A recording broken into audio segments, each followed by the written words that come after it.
Le soleil écrasait la plaine comme un marteau de feu. À perte de vue, l'herbe jaunie ondulait sous un vent brûlant, et chaque souffle d'air sentait la poussière et la solitude. Le silence de l'été, troublé seulement par le grincement lointain d'un vieux moulin à vent, enveloppait tout de sa lourdeur. C'était une terre où l'homme devait se taire pour survivre. Jean Moreau avançait à cheval, silhouette massive taillée dans la poussière. Ses larges épaules s'inclinaient légèrement vers l'avant, comme si le poids du ciel brûlant reposait sur lui. Ses mains, couvertes de cicatrices anciennes, tenaient les rênes avec l'assurance d'un homme qui avait trop travaillé et trop perdu.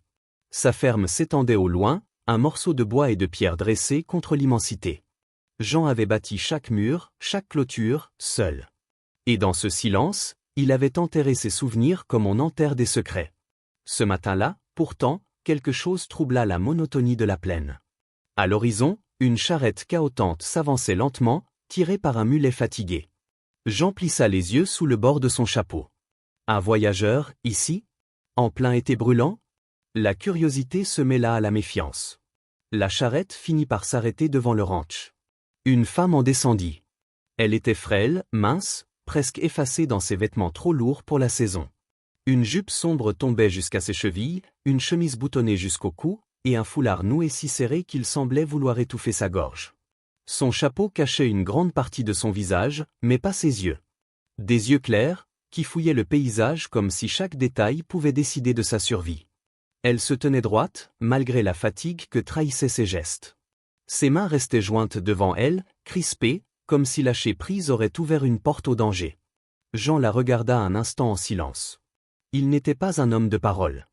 Sa voix grave résonnait rarement, et seulement quand cela était nécessaire. « Vous cherchez quelque chose » demanda-t-il enfin, lentement. Elle releva le menton, sans s'approcher. « Du travail. On m'a dit que vous aviez besoin d'aide pour la cuisine. » Sa voix était douce mais ferme, marquée par une fatigue ancienne. Jean hocha simplement la tête. Effectivement, les dernières aides qu'il avait engagées n'avaient pas supporté la solitude. Ici, le silence rongeait plus sûrement que la faim. « Je m'appelle Élise Dumas », ajouta-t-elle, comme si elle craignait que son nom s'efface s'il n'était pas prononcé. Jean la jaugea. Elle ne ressemblait pas aux autres. Trop couverte, trop raide. Une étrangère au cœur d'un désert brûlant. Mais il n'avait pas appris à poser des questions. La terre lui avait enseigné une vérité simple, certains secrets pesaient moins quand on les laissait dormir. « La maison est là, dit-il, d'un ton neutre. Vous pouvez rester, si vous savez travailler. » Elle hocha la tête avec une rapidité presque soulagée, mais son regard glissa aussitôt vers l'horizon, comme pour vérifier qu'elle n'était pas suivie. Ils marchèrent vers la bâtisse. Le bois du porche craqua sous leurs pas. Jean remarqua la manière dont elle évitait de le frôler, maintenant toujours une distance entre eux, comme si la proximité elle-même était une menace. À l'intérieur, le silence devint encore plus lourd. La grande maison, presque vide, portait la marque de la solitude. Élise la parcourut des yeux, hésitante, et finit par déposer son maigre sac près de la cuisine. Rapidement, elle s'activa, allumant le feu, cherchant des ustensiles. Ses gestes, précis et rapides, trahissaient une habitude. Mais à chaque bruit soudain, le claquement d'une porte, le grincement d'une planche, elle tressaillait. Jean, resté sur le seuil, l'observait. Son instinct, affûté par les années de vie rude, percevait ce qu'elle tentait de dissimuler. Derrière la façade d'une simple cuisinière se cachait autre chose, une peur ancienne, toujours vivante. Ce fut alors qu'il le vit. Alors qu'elle tendait le bras pour attraper une casserole, la manche de sa chemise glissa légèrement. Pendant une seconde, un éclat blanc apparut, un bandage, serré autour de son poignet. Sous le tissu, il distingua la teinte jaune et verte d'un hématome qui se dissipait lentement. Élise abaissa aussitôt sa manche, trop vite, trop nerveuse. Mais Jean avait déjà vu. Son regard se durcit, et un poids froid s'installa dans sa poitrine. Le silence s'épaissit entre eux. Les cicatrices d'un passé violent venaient d'effleurer la surface. Que cache vraiment Élise derrière ses manches et son silence? Les jours suivants, la maison de Jean changea imperceptiblement. Là où régnait autrefois silence et poussière, de nouveaux sons s'installèrent, le sifflement d'une bouilloire, le cliquetis régulier d'un couteau sur une planche, l'odeur réconfortante du pain qui lève près du feu. Élise, discrète mais déterminée, redonnait vie à un foyer que le temps avait presque déserté. Pourtant, derrière chaque geste, se cachait une tension sourde. Elle se déplaçait vite, comme si la lenteur pouvait attirer un danger. Elle sursautait à chaque porte qui claquait sous le vent, ses yeux cherchant aussitôt une issue. Même en souriant légèrement, ses doigts se serraient trop fort sur le tissu de son tablier. Jean l'observait sans un mot, depuis le seuil ou le porche. Il voyait la manière dont elle rangeait chaque objet avec une précision maniaque, comme si l'ordre pouvait repousser le chaos. Il remarquait aussi ces instants où ses yeux se perdaient vers l'horizon, emplis d'une inquiétude muette. Un instinct profond lui murmurait qu'elle ne cherchait pas seulement du travail, mais un refuge. Un soir, alors que le soleil se couchait derrière la prairie en incendiant le ciel de cuivre et de sang, Jean sortit pour fermer l'enclos. Le silence s'étirait, troublé seulement par le cri d'un corbeau.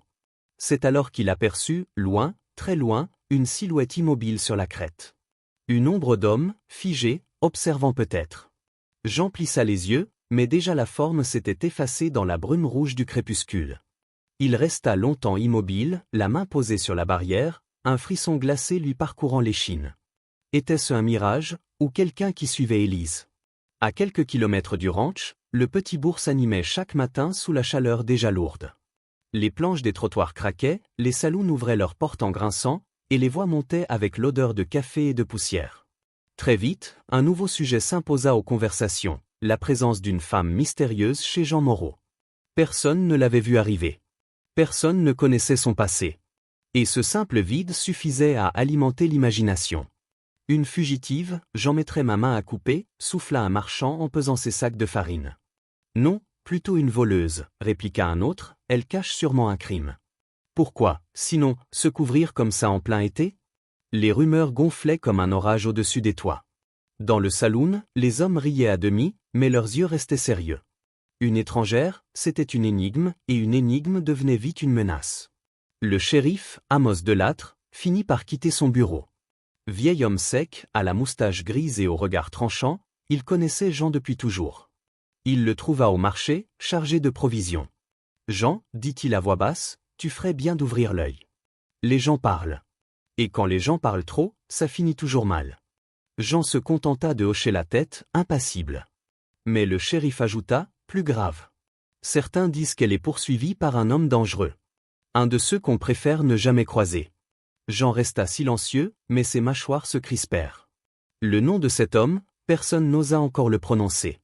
Qui est cet homme que tous redoutent, et qui semble déjà sur la piste d'Élise? Les jours s'allongeaient sous un soleil implacable. Chaque matin, Jean se levait avant l'aube pour nourrir le bétail, réparer les clôtures et puiser l'eau rare des puits. À sa surprise, Élise s'était mise à partager une partie de ce fardeau. Elle préparait le café brûlant dès qu'il revenait, lui tendait des outils sans qu'il ait besoin de demander, et soignait les petites blessures de ses mains calleuses avec une douceur qu'il n'attendait plus de personne. Cette routine fit naître un fragile équilibre. Jean, d'ordinaire solitaire, se surprenait à attendre le bruit léger de ses pas dans la maison. Et Élise, malgré son silence, laissait parfois échapper un sourire furtif, comme une fissure dans son armure. Pourtant, la peur restait tapie dans chacun de ses gestes. Quand une porte claquait au vent, elle sursautait. Quand un chien aboyait au loin, ses yeux s'assombrissaient comme si un souvenir venait la frapper de plein fouet. Jean ne posait pas de questions, mais il voyait la vérité dans ses regards fuyants. Cette femme portait sur elle les marques d'un passé violent. Un soir, alors que le ciel se teintait d'orange et que les grillons commençaient leur chant, Jean se tenait près du puits. Son regard, habitué à scruter l'horizon, capta soudain un mouvement. Loin, à la lisière de la prairie, une silhouette montée se découpait dans la lumière mourante. Le cavalier restait immobile, observant peut-être. Jean fronça les sourcils.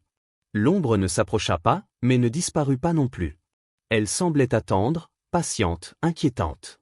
Il sentit son cœur battre plus fort, tandis qu'Élise, à l'intérieur, allumait une lanterne sans rien deviner de cette présence. Qui est ce cavalier qui rôde autour du ranch, et que cherche-t-il vraiment? Le lendemain, la silhouette aperçue par Jean trouva bientôt un visage. Au coucher du soleil, un cavalier entra dans le village voisin, soulevant un nuage de poussière qui fit taire les conversations sur son passage. Armand Valcourt. Son nom courut de bouche en bouche avant même que l'homme ne descende de cheval. Haut, épaules larges, regard sombre barré d'une cicatrice au-dessus de l'œil, il portait cette brutalité tranquille des hommes habitués à imposer leurs lois. Sa mâchoire serrée, son sourire sans chaleur, tout en lui respirait la menace. Il poussa les portes du saloon et réclama un verre. Le silence s'installa aussitôt. Quelques hommes feignirent l'indifférence, mais chacun connaissait sa réputation. Valcourt n'était pas seulement violent, il était tenace.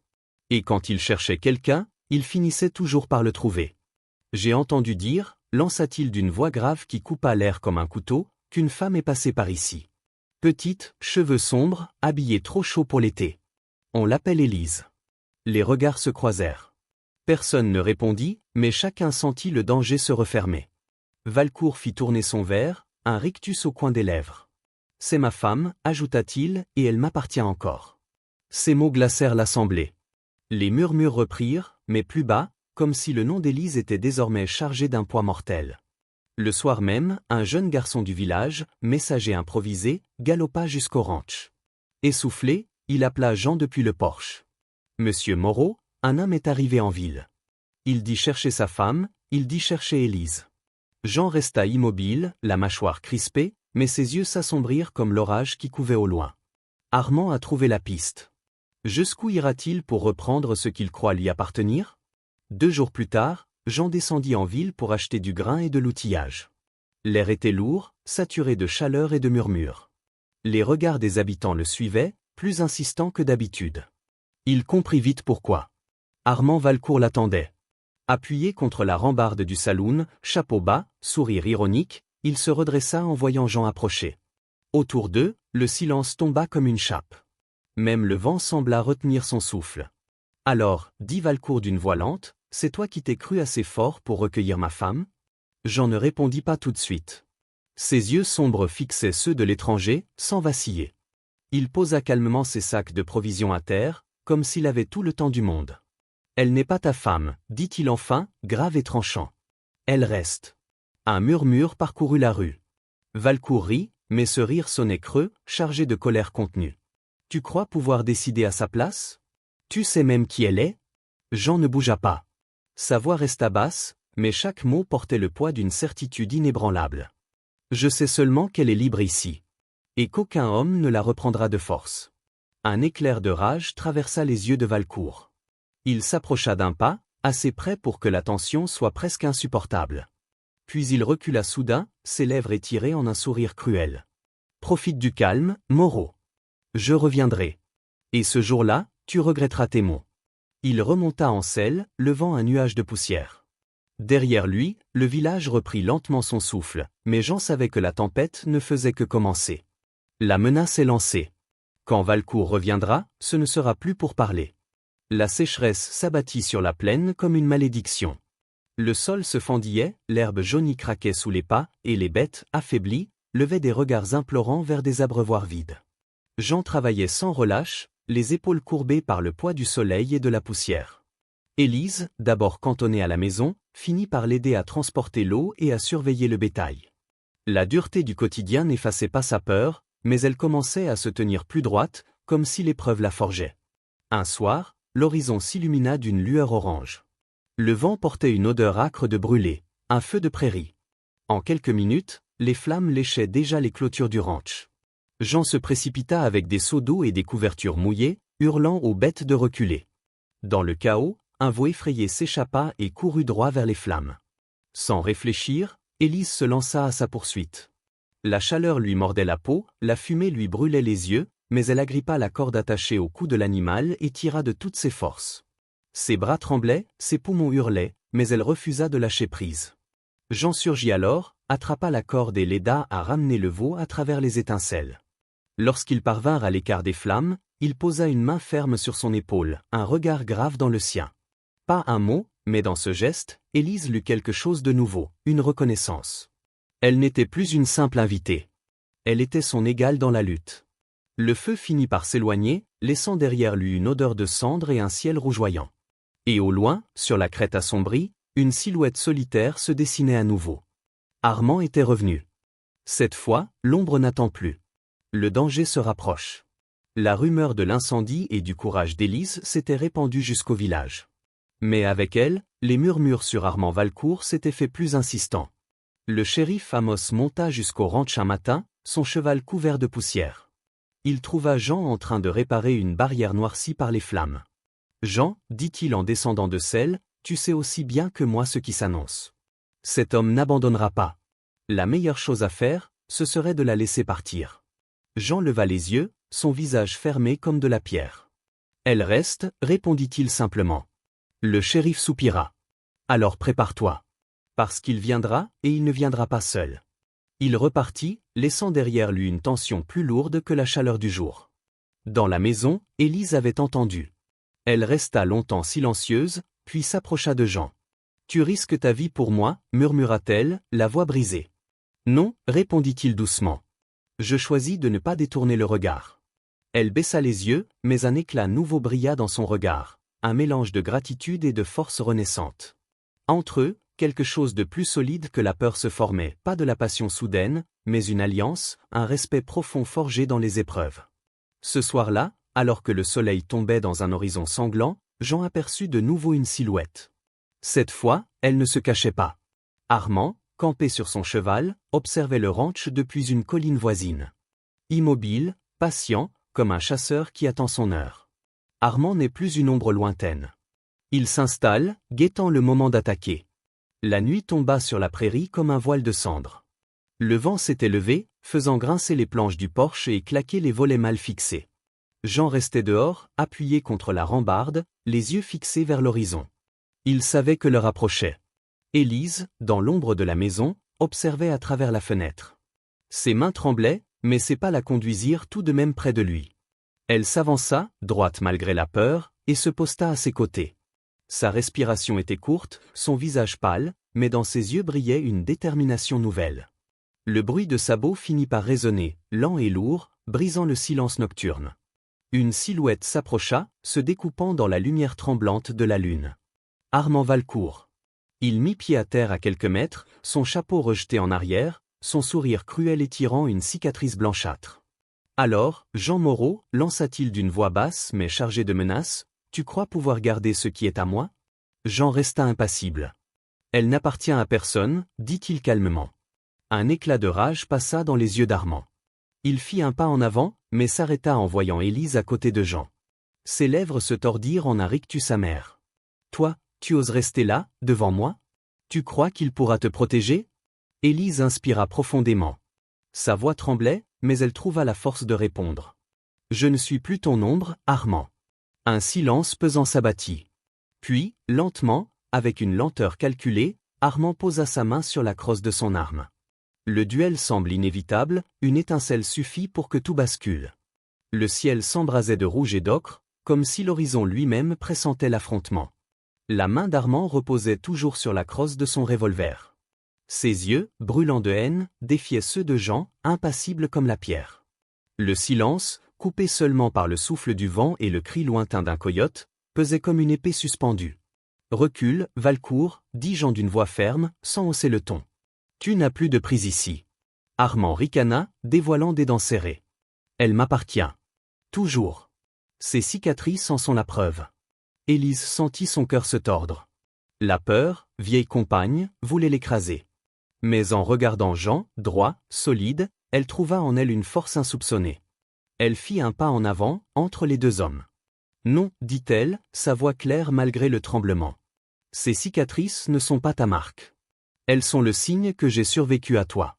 Je ne suis plus ta proie. » Le mot claqua comme un coup de fouet dans l'air chaud. Armand resta figé, surpris par cette révolte qu'il n'attendait pas. Sa main hésita sur son arme. L'assurance ivre de possession vacilla dans ses yeux.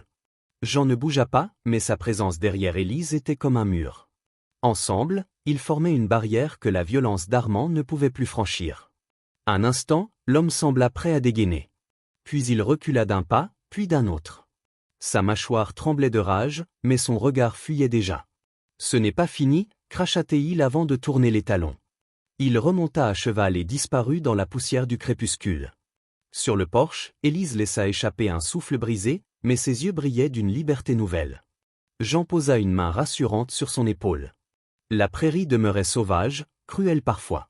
Mais au milieu de son immensité brûlée, une nouvelle vie s'ouvrait devant eux, celle de deux âmes enfin délivrées de leurs chaînes. Le passé les a marqués, mais ils ne les possèdent plus.